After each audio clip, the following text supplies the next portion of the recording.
മഹാലക്ഷ്മി സീരിയലിൻ്റെ latest promo റിവ്യൂയിലേക്ക് എല്ലാ കൂട്ടുകാർക്കും സ്വാഗതം. മോഹിനി ഇങ്ങനെ വന്ന് പറയാണ് കേട്ടോ, പിറന്നാൾ അവിടെ ഗംഭീരമായി കഴിക്കണം എന്നാണ് പറഞ്ഞിരിക്കുന്നത് എന്നിങ്ങനെ പറയുമ്പോൾ പ്രതാപനും മുത്തശ്ശിയും കൂടി കളിയാക്കണം കേട്ടോ. കേക്ക് മുറിക്കൽ മാത്രമേ ഉള്ളൂ, അത് സദ്യ ഉണ്ടോ എന്നിങ്ങനെ ചോദിക്കാം. എല്ലാം ഉണ്ട് എന്ന് പറയാണ്. നടക്കട്ടെ നടക്കട്ടെ എന്ന് പറയണം കേട്ടോ. അതിനുശേഷം മുത്തശ്ശിയും കരുണയും കൂടി കാര്യങ്ങളെല്ലാം സംസാരിക്കുകയാണ്. അവളുടെ അവസാന സദ്യ ഉണ്ണലായിരിക്കണം എന്ന് പറഞ്ഞ് അവരൊരു കപട വൈദ്യൻ്റെ അടുത്തേക്ക് പോവുകയാണ് കേട്ടോ. ആ വൈദ്യൻ്റെ അടുത്ത് പോയിട്ട് പറയുകയാണ്, വിഷം വേണം, മരിക്കണം, അത്ര തന്നെയാണ് പറയും. രണ്ടാൾക്കുള്ളത് വേണ്ട, ഒരാൾക്കുള്ളത് മതി. രണ്ടാളെയും കൂടി കൊന്നു കഴിഞ്ഞാൽ ഭയങ്കര സംശയമാകും. അതുകൊണ്ട് രണ്ടാൾക്കുള്ളത് വേണ്ട, ഒരാൾക്കുള്ളത് മതി എന്ന് പറയണം കേട്ടോ. പിന്നീട് ഇത് ആശുപത്രിയിൽ പോയി കഴിഞ്ഞാൽ വിഷമാണ് കൊടുത്തത് എന്ന് തെളിയുമോ എന്നല്ല ഇങ്ങനെ അവർ തമ്മിൽ ഡിസ്കസ് ചെയ്യണം കേട്ടോ. അതൊന്നും ഇപ്പോൾ ആലോചിക്കേണ്ട, ആദ്യം അവളെ നമുക്ക് എങ്ങനെയെങ്കിലും ഇല്ലാതാക്കണം എന്നിങ്ങനെ മുത്തശ്ശി കരുണയും കൂടിയിട്ട് ഇങ്ങനെ പറയണം കേട്ടോ.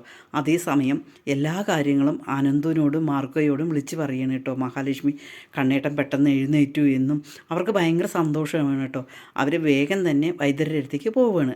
പിന്നീട് നമുക്ക് കാണാൻ കഴിയുന്നത് കരുണ അങ്ങനെ പറയണം കേട്ടോ, എന്തായാലും ശരി ദുർഗയോട് ഇങ്ങനെ പറയാണ്, അവളെ ഈ സദ്യ ഞാൻ എന്തായാലും അവസാന സദ്യയാക്കണം. ഇവരാരും ശ്രമിച്ചിട്ട് നടന്നില്ലല്ലോ, അവളെ ഞാൻ ഇല്ലാതാക്കും, അത് ഉറപ്പായ കാര്യമാണ് എന്നിങ്ങനെ പറയുമ്പോൾ ദുർഗ പറയുന്നുണ്ട്, വേണ്ട മോളെ, നിൻ്റെ വയറ്റിനകത്തൊരു കുഞ്ഞുണ്ട്, അതുകൊണ്ട് നിനക്ക് എന്തെങ്കിലും നാളെ ഒരു പ്രശ്നം വന്നാലോ എനിക്കൊരു പ്രശ്നവും വരില്ല. കാരണം എൻ്റെ മുത്തശ്ശിയുടെ അടുത്ത് ഇഷ്ടം പോലെ പണമുണ്ട്. ആ പണം കൊണ്ട് ഞാൻ എന്തായാലും അത് ഇല്ലാതാക്കിയിട്ട് ഞാൻ വരും. അതുകൊണ്ട് അമ്മ ഒന്നും പേടിക്കണ്ട, അവളെ അങ്ങനെ ജീവിക്കാൻ വിടാൻ പറ്റില്ല എന്നിങ്ങനെ കരുണ പറയണം കേട്ടോ.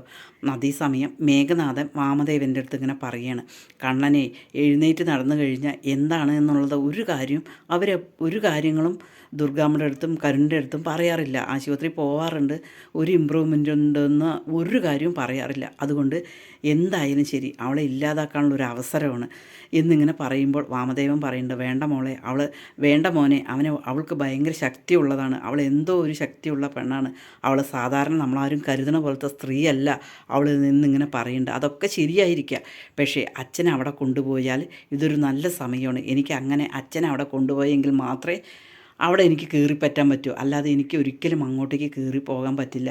അതുകൊണ്ട് അച്ഛൻ എന്തായാലും ശരി അവിടേക്ക് വൈദ്യരുടെ അടുത്തേക്ക് എന്തായാലും കൊണ്ടുപോവുകയാണ് എന്നിങ്ങനെ സമ്മതിക്കുകയാണ് കേട്ടോ. അപ്പോൾ വാമദേവൻ മനസ്സോട് കൂടിയിട്ട് സമ്മതിക്കുകയാണ്. പിന്നീട് കരുണ അങ്ങനെ അമ്മയുടെ അടുത്ത് പറയുന്നുണ്ട് കേട്ടോ, എന്തായാലും ശരി അമ്മയുടെ പിറന്നാൾ ഇവിടെ ആഘോഷിക്കല്ലേ, ഏതായാലും അവൾ മാത്രം എടുത്താൽ പോരാ, ഞാനും ഉണ്ണിയേട്ടനും ഞങ്ങളും ഇവിടെ എന്തെങ്കിലുമൊക്കെ ചെയ്യണം എന്നിങ്ങനെ പറയണം കേട്ടോ. സദ്യയുടെ കാര്യങ്ങൾക്കോ എന്തിനായാലും ശരി ഞങ്ങളുടെ പൈസയും കൂടി തരണം എന്നിങ്ങനെ പറയണം. വേണ്ട അവർ ചെയ്യാമെന്നാണ് പറഞ്ഞിരിക്കുന്നത് എന്നിങ്ങനെ പറയും. അതെന്താ അമ്മ അങ്ങനെ പറയുന്നത്? ആകെ മോഹിനിക്കൊരു സംശയമാണ് കേട്ടോ, ഇവളുടെ കാര്യത്തിൽ ഭയങ്കര സംശയമാണ് മോഹിനിക്ക്. എന്ത് വേണമെങ്കിലും ചെയ്യാൻ മടിയില്ലാത്തവളാണ് ഇവള് എന്ന്. ഏതായാലും കണ്ണൻ മോളുമാണ് എല്ലാ കാര്യങ്ങളും ചെയ്യാൻ പറഞ്ഞത് എന്നും പറഞ്ഞു. അത് പറ്റില്ല, ഞങ്ങളും കൂടി ഇതിൽ ഇടപെടണം, ഞങ്ങളുടെ പൈസയും കൂടി ഇതിൽ ഇറക്കണം എന്നിങ്ങനെ പറയണം. പിന്നീട് കാണിക്കുന്നത് മാർക്കോയും അനന്തവും കൂടി ആശുപത്രിയിലേക്ക് വരികയാണ് കേട്ടോ. ആശുപത്രിയിലേക്ക് വന്ന് നോക്കുമ്പോൾ സാധാരണ പോലെ തന്നെയാണ്. മഹാലക്ഷ്മി കാര്യങ്ങളൊക്കെ പറയുന്നുണ്ട്. അതേസമയം ഡോക്ടറും എല്ലാവരും കൂടി കണ്ണനോട് പറയുന്നുണ്ട് കേട്ടോ, എഴുന്നേൽക്കാൻ ശ്രമിക്കുക എന്നിങ്ങനെ പറയുന്നുണ്ട്. പക്ഷേ കണ്ണനെ എഴുന്നേൽക്കാൻ ശ്രമിക്കുന്നുണ്ട്, പറ്റണേ ഇല്ല കണ്ണനെ കേട്ടോ. കണ്ണൻ പറയുന്നുണ്ട്, ഞാൻ ശ്രമിക്കുന്നുണ്ട് പക്ഷെ സാധിക്കണില്ല എന്നിങ്ങനെ പറയുമ്പോൾ ഡോക്ടർക്ക് ആകെ മൊത്തം ഒരു നിരാശ പോലെ വരികയാണ് കേട്ടോ. കാരണം ഈ ഒരു മാസത്തിൻ്റെ ഉള്ളിൽ എന്തായാലും കണ്ണൻ ചാടി നടക്കും, അത് ഉറപ്പായ കാര്യമാണ്. ഇത്ര ഇമ്പ്രൂവ്മെൻ്റ് ആയില്ലേ, കണ്ണൻ ശ്രമിക്കുക എന്നിങ്ങനെ പറയണം കേട്ടോ. പക്ഷേ കണ്ണൻ പിടിച്ചെഴുന്നേൽക്കാൻ പരമാവധി ശ്രമിക്കുന്നുണ്ട്, കണ്ണനെ പറ്റണില്ല കേട്ടോ. പക്ഷേ ആനന്ദവും മാർക്കും കൂടി കണ്ണനെ പിടിച്ചെഴുന്നേൽപ്പിച്ചിട്ട് കണ്ണനെ പെട്ടെന്ന് തന്നെ വിടുന്നുണ്ട്. പക്ഷെ പെട്ടെന്ന് കണ്ണൻ വീഴുകയാണ് കേട്ടോ. പല പ്രാവശ്യം കണ്ണൻ ഇത് ചെയ്യുന്നുണ്ട്. കണ്ണൻ പറയുന്നുണ്ട്, ഞാൻ ശ്രമിക്കാറുണ്ട് പക്ഷെ പറ്റണില്ല എന്നിങ്ങനെ പറയുകയാണ്. അതേസമയം നിനക്ക് പറ്റും, അത് ഉറപ്പായ കാര്യമാണ് എന്നിങ്ങനെ ഡോക്ടറും അനന്തവും മാർക്കും മഹാലക്ഷ്മി എല്ലാവരും പറയുന്നുണ്ട് കേട്ടോ.